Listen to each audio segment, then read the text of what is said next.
Muchas gracias por la invitación para participar estos minutos con ustedes. Mi nombre es Marcelo Elizondo.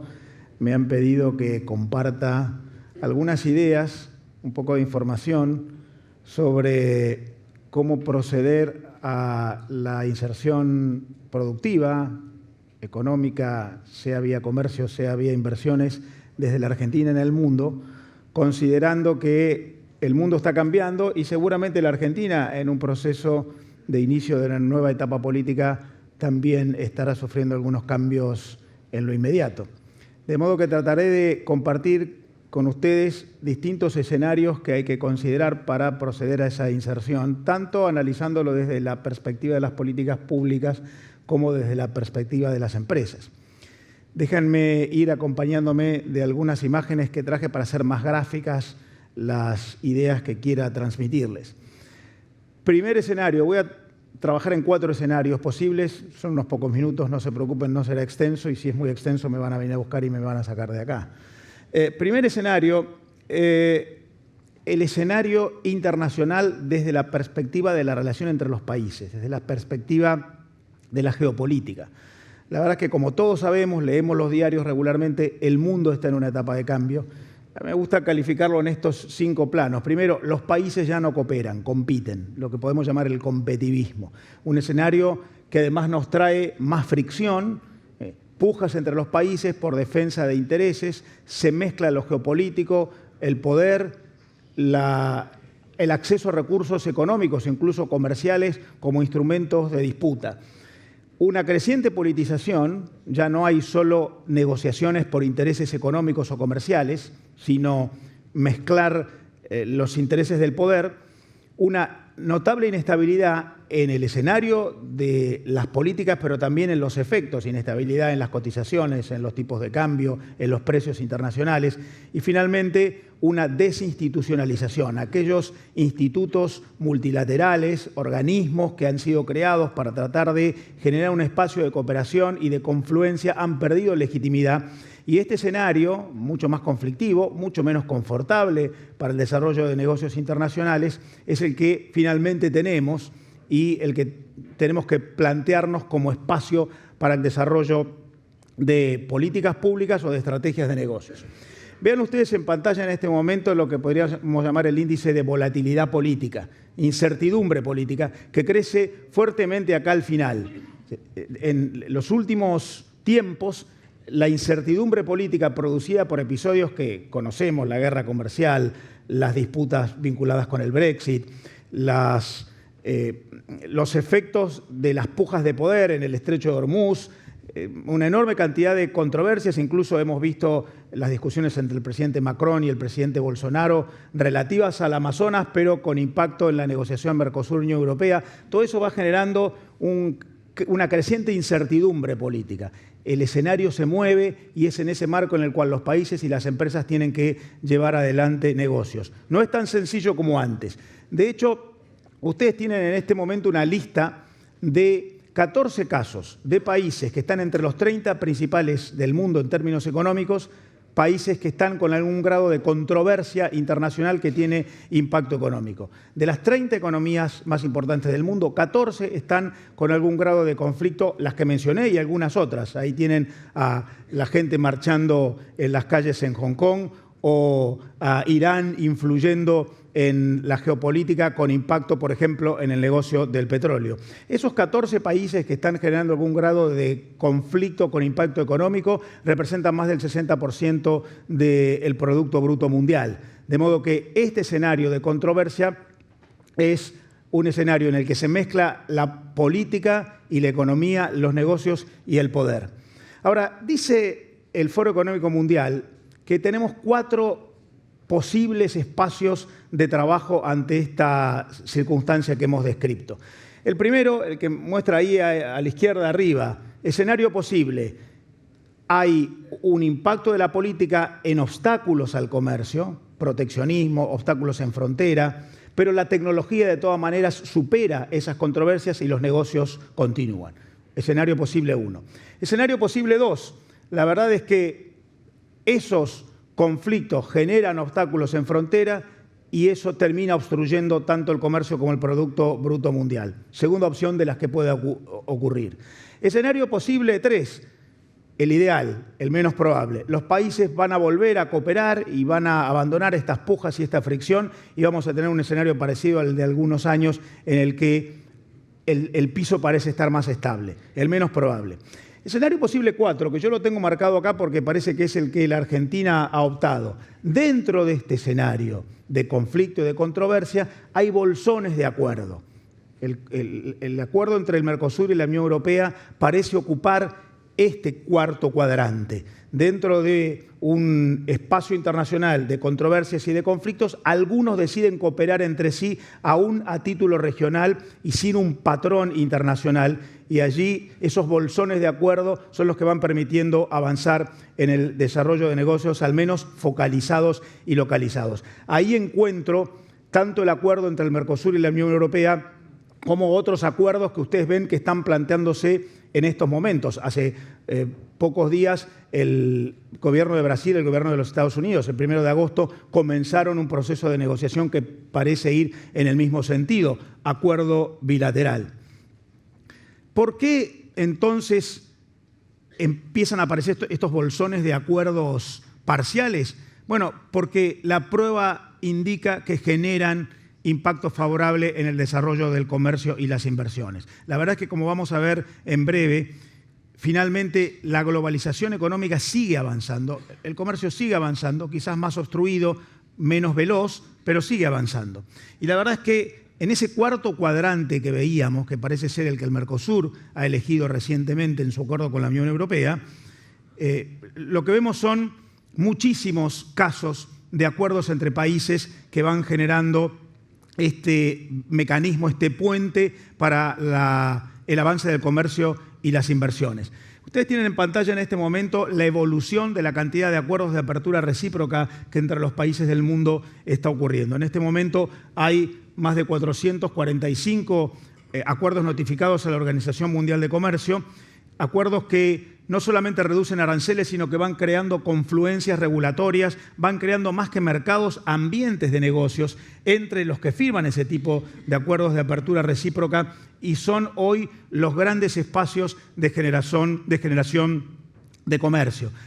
Lo vamos a ver en breve. Hoy ya el 50% de todo el comercio mundial ocurre entre países que han decidido reducir aranceles en acuerdos de apertura recíproca. Allí es donde hay más impulso dentro del escenario de conflictos y de dificultades que veíamos hace un rato.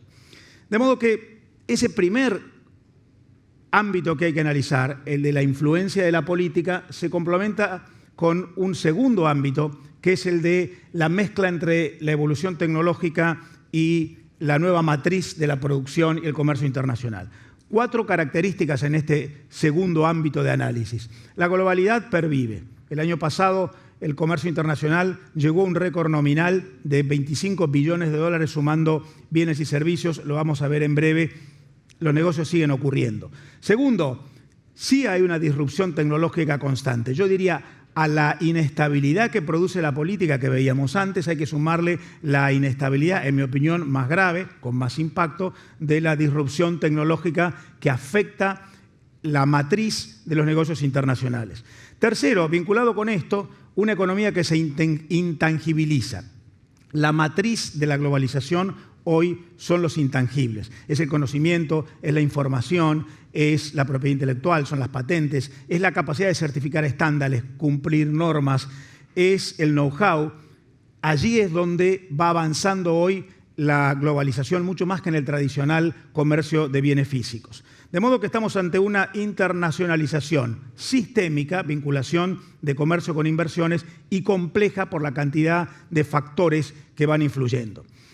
Paso en limpio esto que he dicho. Primero, vean ustedes en pantalla, estas son la suma de todas las exportaciones de todos los países del mundo, sumando bienes y servicios. El año pasado, como ustedes ven allí a la derecha arriba, se llegó a 25 billones de dólares el año pasado, récord nominal histórico. A pesar de lo que vimos, los negocios siguen ocurriendo.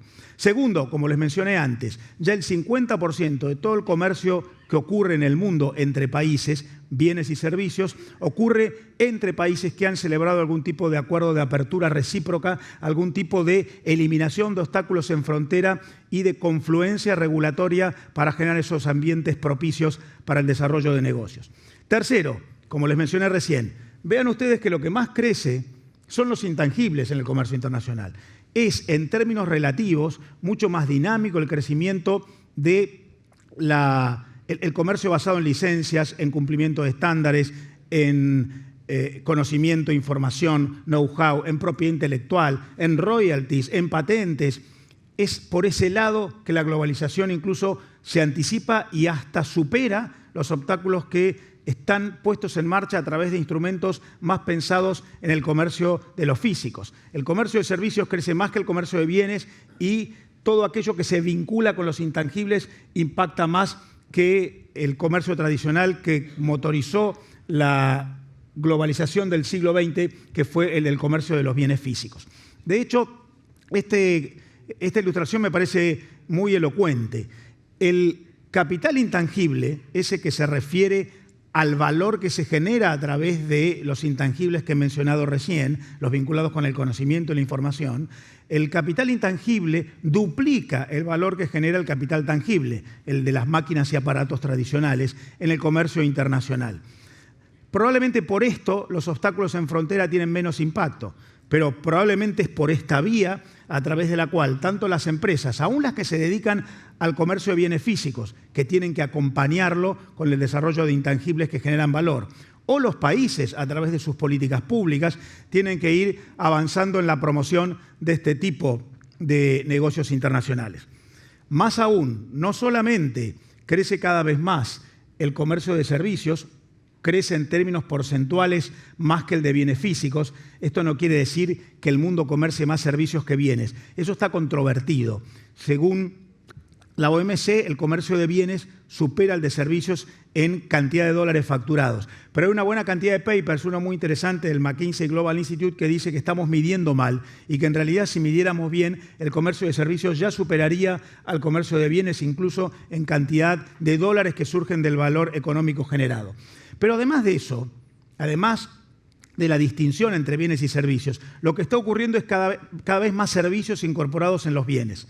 Hay cada vez más servicios dentro de la producción y comercio de bienes que van haciendo más borroso ese límite entre el negocio de los bienes y el negocio de los servicios, lo cual lleva también a pensar en categorías antiguas y en estadísticas que quizás no nos están diciendo lo mismo que nos decían, utilizando metodologías de estadísticas un poco anticuadas, más pensadas en los negocios del siglo XX y no tanto en los del siglo XXI. Lo cierto es que, como mencionaba antes, los negocios internacionales están en una característica compleja y sistémica. Y algo que mueve tanto al comercio de bienes como al de servicios es una robusta tasa de inversión que existe en el mundo. Ustedes ven acá, la tasa de inversión en el mundo el año pasado, en todos los países del mundo, fue 24% del Producto Bruto Mundial. Lamentablemente en la Argentina estamos con una tasa de inversión mucho más baja, probablemente este año debajo del 17-16%. Es la inversión la que está motorizando el desarrollo de este tipo de elementos cualitativos que después permiten avanzar en la creación de espacios con más comercio y con más inversión internacionales. Esto me lleva al tercer plano. Hablamos del plano político, de la conflictividad, de la friccionalidad. Hablamos de la disrupción tecnológica y la diferente matriz en el desarrollo de negocios internacionales. El tercer plano es el de los vínculos económicos entre los países como espacio de soporte para el desarrollo de comercio internacional y de flujos de inversión. Ustedes tienen en pantalla en este momento una publicación de la Organización Mundial de Comercio que nos muestra cuáles son los 30 principales exportadores del mundo, acá a la izquierda, y allá a la derecha la lista de los 30 principales importadores del mundo. A la izquierda los exportadores, a la derecha los importadores. Lo primero que yo les diría es los que más exportan son los que más importan. De modo que no se puede acceder a espacios de mayor participación en el comercio internacional solo por una de las dos columnas. Si queremos exportar más, tendremos que importar más. Lo segundo es que claramente acá hay dos grupos de países que me parece interesante analizar desde la perspectiva de la estrategia que la Argentina se plantee hacia adelante. Hay un grupo inicial, a la izquierda, los 10 principales exportadores del mundo son las grandes economías del planeta. Allí está, desde China hasta Alemania, Japón o los Estados Unidos. Esas 10 grandes economías del mundo representan nada menos que el 65% de todas las exportaciones del mundo. La Argentina ha puesto un pie en ese conjunto a través del acuerdo con la Unión Europea, cuyos países están en esta lista y que ahí está como entre los principales actores del comercio internacional, considerando incluso el comercio extra Unión Europea, es el segundo actor en la materia. Hemos puesto un pie en ese primer conjunto, el acuerdo con la Unión Europea. Pero no debería ser el único pie que pongamos en nuestra estrategia de inserción internacional. Allí tienen ustedes abajo un segundo conjunto entre el número 11 y el número 30 de los principales actores del comercio internacional, que incluye a muchos países emergentes que yo pondría en nuestra agenda, en nuestro foco en materia de búsqueda de mercados. Allí hay una enorme cantidad de países, sobre todo asiáticos, que están acá como exportadores, pero también están acá como importadores. Los nombres son más o menos los mismos.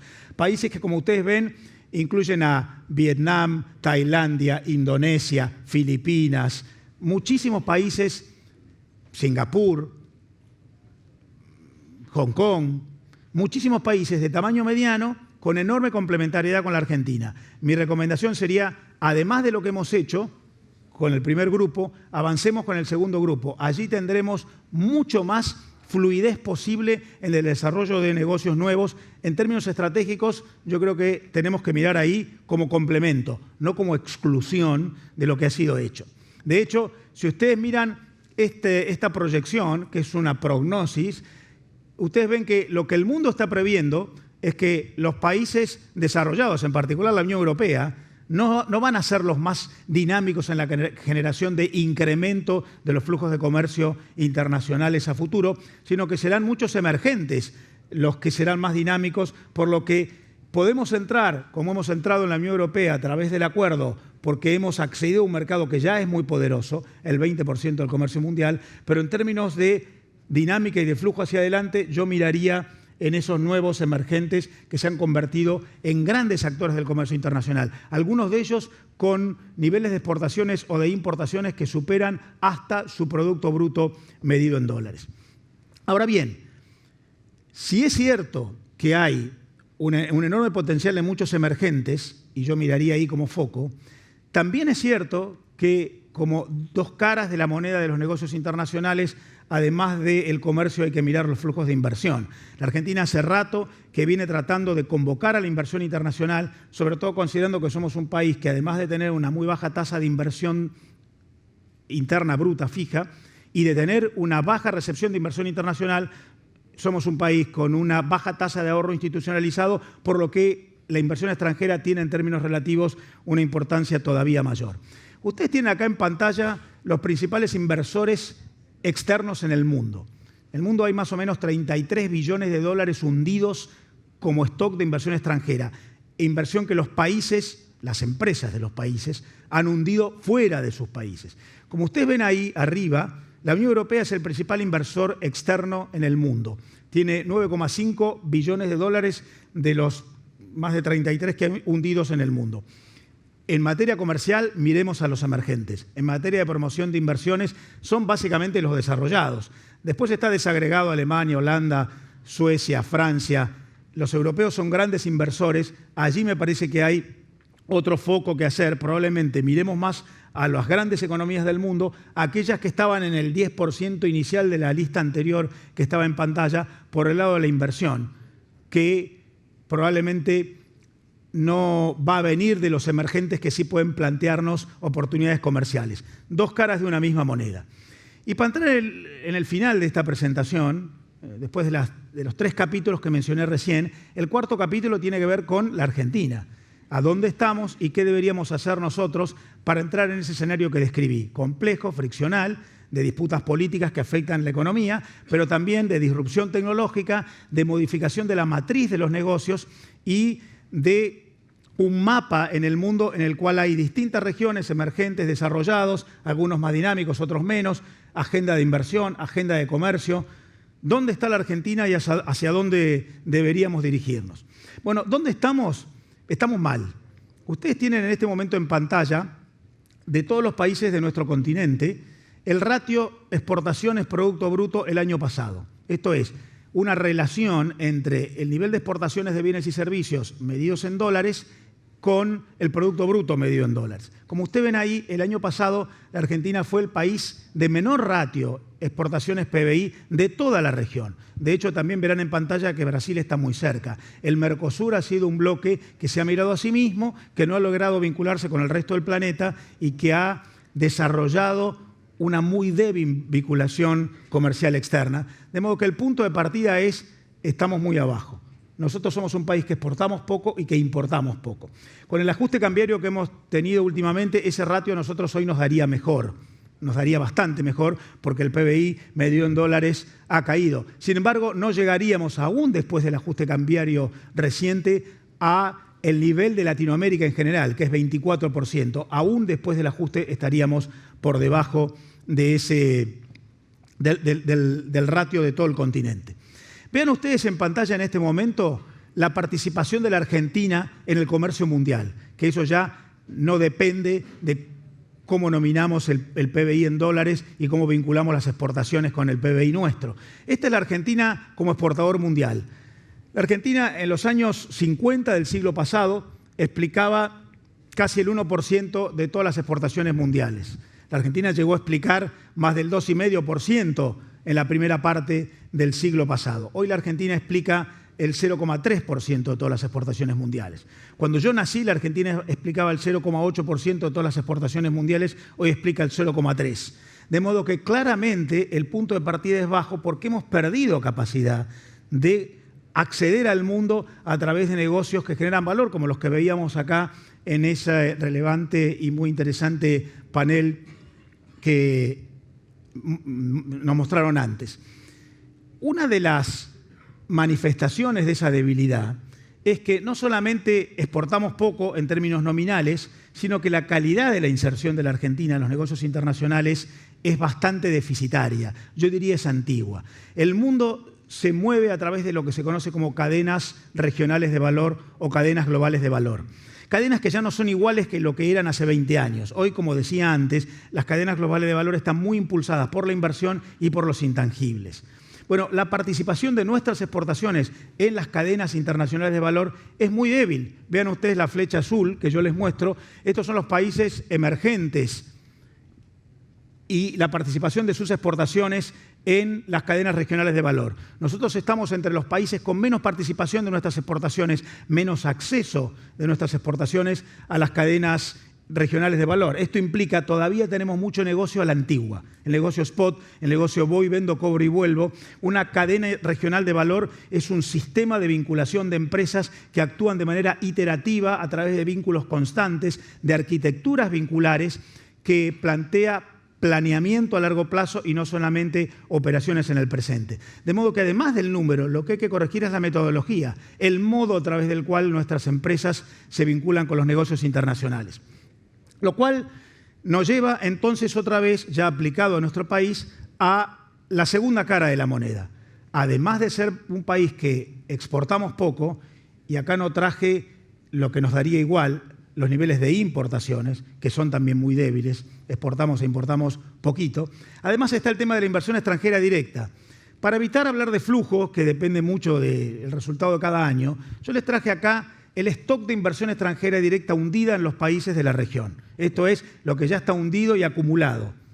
Y ustedes vean que mientras Brasil es por lejos el país que más inversión internacional ha recibido en nuestra región, casi 800.000 millones de dólares hundidos, ahí estamos nosotros a la izquierda abajo con un nivel de inversión extranjera hundida en nuestro país que no solamente es más bajo que Brasil o que México, también es más bajo que Chile, que Colombia y hasta que Perú, unos 90.000 millones de dólares, un monto. Esto es absoluto, no es en términos relativos a nada, un monto muy escaso en función de la dimensión de nuestra economía, lo cual es un antecedente para justificar esa debilidad en nuestro acceso a las cadenas regionales de valor de las que yo les hablaba antes. Ahora, la internacionalidad de los negocios, así como no plantea solo bienes, sino también servicios, así como no plantea solo exportaciones, sino también importaciones. Debería llamarnos a pensar en que no solamente recibamos inversión extranjera, sino que también emitamos inversión hacia el exterior. Que tengamos empresas globales que no solamente comercien, sino, para entrar en las cadenas de valor, inviertan en el exterior. Y aquí también este ratio nos da mal. Esto es el stock de inversión emitida hacia el exterior por empresas de los países de la región. Tenemos muy pocas empresas que se han multinacionalizado y que han llegado a invertir en el exterior para formar alianzas con esos sistemas de producción y comercio que ocurren dentro de las cadenas de valor. Ahí está la Argentina, como ustedes ven, también con un stock de inversión hundida en el exterior muy escaso, lo cual también debería estar en la agenda como algo que debe ser corregido y modificado hacia adelante. De modo que, habiendo hecho esos 4 capítulos, y para terminar, yo diría, hay mucho por hacer. Lo que queda por hacer, como se decía en el panel anterior, lo decía Gastón Pérez Izquierdo, no es meramente un ajuste cambiario para licuar costos. Es modificar una matriz, un sistema de vinculación internacional. Yo tengo acá, me animo a plantear 10 recomendaciones para tratar de corregir esos ratios que nos daban mal recién y tratar de acceder nosotros a eso que vimos antes, que está dominando el escenario de los negocios internacionales en el planeta. Una nueva matriz más compleja, pero que no es de retracción, sino de modificación de la configuración de los negocios internacionales. ¿Cuáles son mis 10 recomendaciones? Que no son las únicas, que no son la verdad revelada, que es lo que la experiencia de tantos años de trabajo en la materia me permite recomendar. Primero, obviamente, crear un nuevo consenso metaeconómico. Quiero decir, valores predominantes. Para ir al mundo hay que estar convencido y hay que saber que eso es bueno. En la medida en que dudemos sobre la amenaza, la oportunidad, está bueno, ¿no será que el mundo se retrae? Mientras no tengamos esa coincidencia en un consenso de valores, será difícil. Convenzámonos todos antes, la política, las ONG, los formadores de opinión, las empresas. Segundo, obviamente hay que desarrollar una estrategia de país. No se accede de manera exitosa y sistémica al mundo a través de golpes de suerte o de episodios aislados. Hay que tener una estrategia. Tercero, obviamente hay que resolver la situación macroeconómica. Es muy difícil hacer esto con la tasa de inflación, la tasa de interés o la volatilidad cambiaria que tenemos hoy, lo cual nos llevaría también a corregir otros aspectos más mediatos de la situación macroeconómica. El capital institucional, cómo funcionan nuestras instituciones que deberían preservar la actividad de las empresas y las personas que trabajan en el comercio internacional y garantizar ciertas condiciones de estabilidad a futuro, lo cual también requerirá, el quinto punto, modernizar el entorno legal y regulatorio.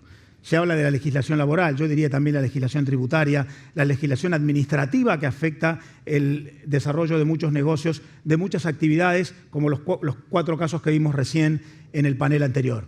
Sexto, hay que mejorar la prestación de políticas y servicios públicos. El sector público presta servicios, desde la aduana hasta los trámites, y ahí hay que mejorar la calidad para ser más eficiente, generando competitividad sistémica entre actores que son socios en el desarrollo internacional. Séptimo, habrá que incrementar la calidad de la infraestructura, puertos, logística, almacenamiento.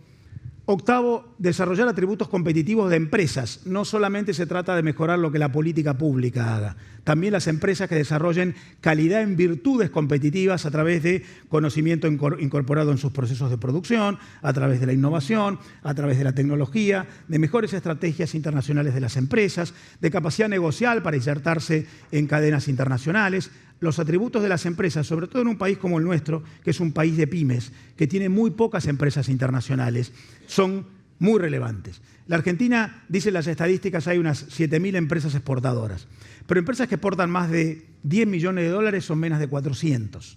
Empresas que exportan más de 100 millones de dólares son menos de 80. De modo que esas pymes, que son mayoría en el lote de exportadoras, pymes que exportan poco en términos de volumen, requerirán atributos, competirán por calidades y virtudes. Finalmente, las últimas 2 recomendaciones: hay que crear mejores condiciones de acceso a mercados externos. El acuerdo entre el Mercosur y la Unión Europea es un caso de mejora en las condiciones de acceso, es un elemento que favorece el avance en este plano. Y finalmente, obviamente, insertarse en los flujos de inversión internacional. No se trata solo de comercio, sino también de inversiones.